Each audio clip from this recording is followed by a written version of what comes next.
Some disappearances feel like ghost stories, strange events hidden behind ordinary moments. A working mother leaves her job early, makes a quick purchase at a local department store, and then fades from the world as if she was never there. No screams, no witnesses, no evidence. Only a locked car, a bag of shampoo, and an unexplained nail in a tire. This is the story of a woman whose life was full of love, routine, and responsibility, until one autumn night swallowed her whole. Tonight, on Mysteries Case File, we reopen a case that has haunted Massachusetts for over 50 years. This is the unsolved disappearance of Diana Licciardello. Melrose, Massachusetts, October 12, 1971. A peaceful, family-oriented town tucked inside the greater Boston area. This is where 27-year-old Diane lived with her husband Joseph, a carpenter, and their 5 children, all between the ages of 4 and 11. A busy home, a full home, a loving home. Her parents, the DePatos, described her as a contented homemaker, someone who found joy in raising her children. And according to her co-workers, she was dependable, easygoing, and rarely broke routine. On this particular evening, Diane got ready for work at the Fenway North Motel's restaurant in Revere. It was a typical Tuesday. Nothing unusual, nothing strange. She left home around 5 p.m., smiling, in good spirits. But this would be the last time anyone in her family saw her alive. At around 7:30 p.m., business at the restaurant slowed down. Diane decided she would leave early, something she didn't often do. She told her coworkers she needed to do some quick shopping. The coworkers suggested Bradley's department store in nearby Chelsea. She gave Diane directions, simple, straightforward. Diane thanked her, clocked out, and walked into the cold October evening. By approximately 7:40 p.m., witnesses confirmed she made it inside Bradley's. She bought shampoo and children's socks, mundane items, small errands for a busy mother. These would later be found untouched in her locked car. And this is where the timeline begins to blue. Police believe Diane returned to her vehicle around 8 p.m. The items were left on the back seat. The car was locked. The keys were not found. A nail was embedded in the rear left tire. A coincidence? An accident? Or a trap? At 9:30 p.m., someone saw the vehicle still sitting in the same spot. But nobody saw Diane. She had vanished in a narrow window of roughly 90 minutes. There was no sign of a struggle. No note. No blood. No dropped belongings. Nothing. It was as if the parking lot simply swallowed her. At home, Joseph believed his wife was simply working late. He tucked the kids into bed. He fell asleep. And then, at 3:30 a.m., he woke up. The bed was empty. Hours overdue. He called her parents. He called her workplace. He called local police. No sighting. No hospital record. No car crash. By the next morning, October 13th, Diane was officially missing. The perfect mother, the responsible woman, was gone. Chelsea police searched the Bradley's parking lot, then the marshland near the Chelsea River. K9 units combed tall grass, muddy corners, and abandoned buildings. Nothing. There was a carnival set up nearby that week. Police questioned the carnival workers, often transient, constantly moving from town to town. But again, nothing. Gas stations along the nearby route were interviewed. No one remembered seeing Diane that night. Not a single mechanic or attendant recalled helping a young woman with a flat tire. Detective Lieutenant Patrick Walsh admitted something chilling. They were out of leads within days. A woman vanished. In public. Without a sound. Diane's parents were devastated. Her father, Antonio, questioned the nail found in the tire. He believed someone had deliberately jammed it in. Her mother pleaded publicly. "We just want to know she's alive. The children need her." Joseph offered a reward.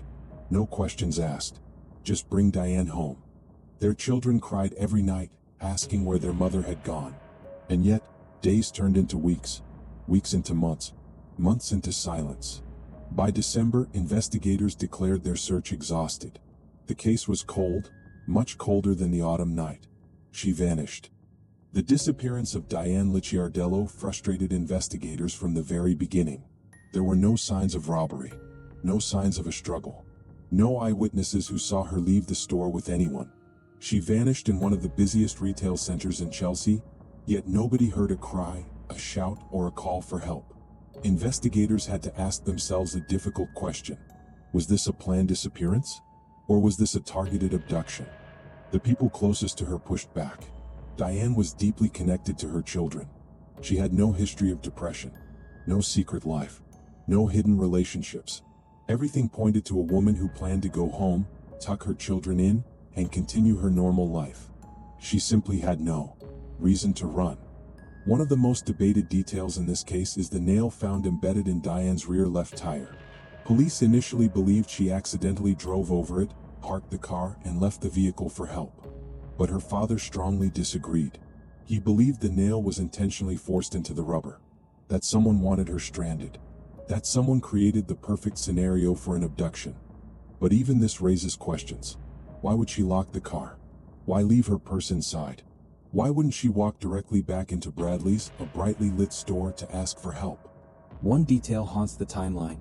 Diane's car was last seen at 9:30 p.m., meaning something happened between 7:40 p.m. and 9:30. A 110-minute window where she disappeared without a trace. As public pressure mounted, investigators expanded their search. Flyers were posted. The media was contacted. Police questioned store employees, shoppers, and workers from the nearby carnival. But there was no suspicious activity. No strangers reported lurking. No vehicles speeding away. For a moment, police considered that she may have willingly entered someone's car, perhaps someone she knew. But this theory was weak. Diane wasn't comfortable with dark parking lots. Her father confirmed she hated walking alone at night. She would not have willingly walked toward Dan. Grr. One of the more disturbing theories involves the carnival set up near the plaza that same week.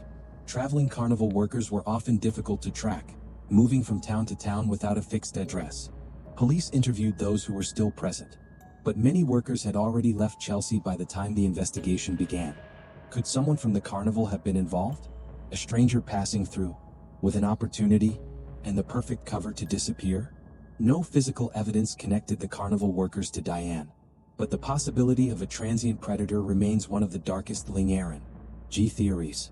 As days turned into weeks, the emotional toll on Diane's family grew unbearable. Her husband Joseph barely slept. Her children asked the same questions every night. When is mommy coming home? Joseph made regular visits to the police station, hoping for news. But he kept hearing the same sentence over and over again. No new leads. By November, desperation became visible. The family publicly begged the community for help. Diane's mother pleaded on camera, "Please, if anyone is holding her, please send her home. The children need her." Their cries echoed across newspapers and radio stations. But no one came forward. By mid-December 1971, investigators admitted what the family feared most. They had exhausted every lead. Every witness had been questioned. Every nearby building searched. Every possible route checked. The case was officially frozen. The trail had gone cold, terrifyingly cold. Months passed, then years, and still, silence. But this would not be the end of the story. Because more than a decade later, a new twist would bring the case back into the public eye. Throughout the 1970s, Diane's case remained frozen in time. Birthdays passed, holidays changed. Her children grew older, but no new answers surfaced.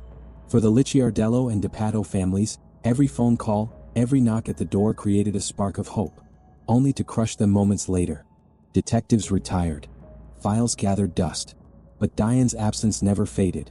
In 1982, 11 years after her disappearance, something unexpected happened. Media reopened the case. With no leads left, Diane's parents hired private investigators. Desperate for answers, they even turned to a psychic, a man named Gerard Croizet, known in Europe for working on missing person cases. Croizet had a dramatic claim. He said Diane had been struck on the head. He said her body lay near water, near a small hut or structure. When detectives reviewed this information, they were unimpressed. That description could be anywhere in New England. No physical evidence ever supported the psychic's claims. Yet the family, in their desperation, held on to hope. This moment shows us something profound about Diane's case. That when logic fails, people reach for any light in the dark. By 1982, Diane's husband Joseph had remarried.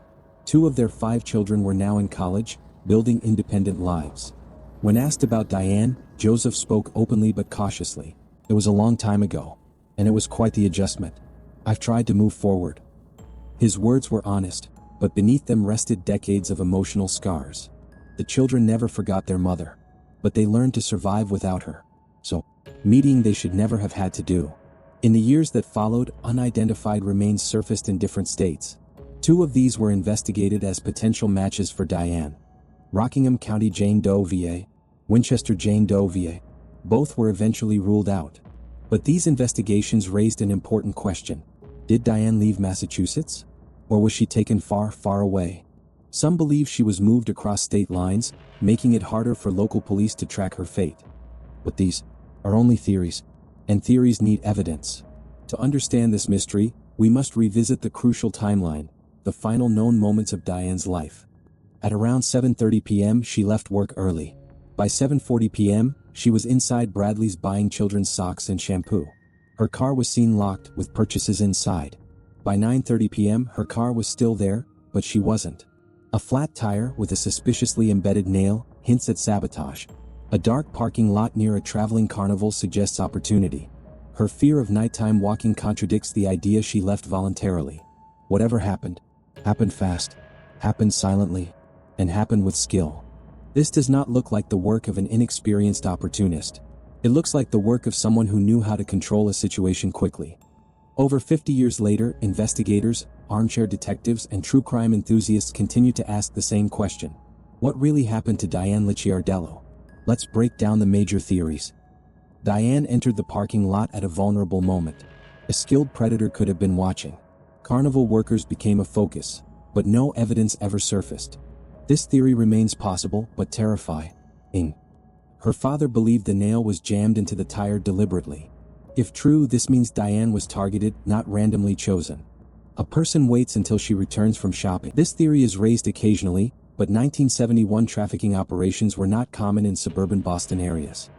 Some believe Diane may have been one of several women targeted in shopping center lots across Massachusetts in the early 70s. But again, no confirmed link. Today, more than half a century later, Diane's disappearance remains unsolved. No body, no suspect, no closure. What remains is heartbreak. 5 children who grew up without a mother. Parents who died never knowing the truth. A husband who was forced to rebuild from ashes. A community forever marked by one October night.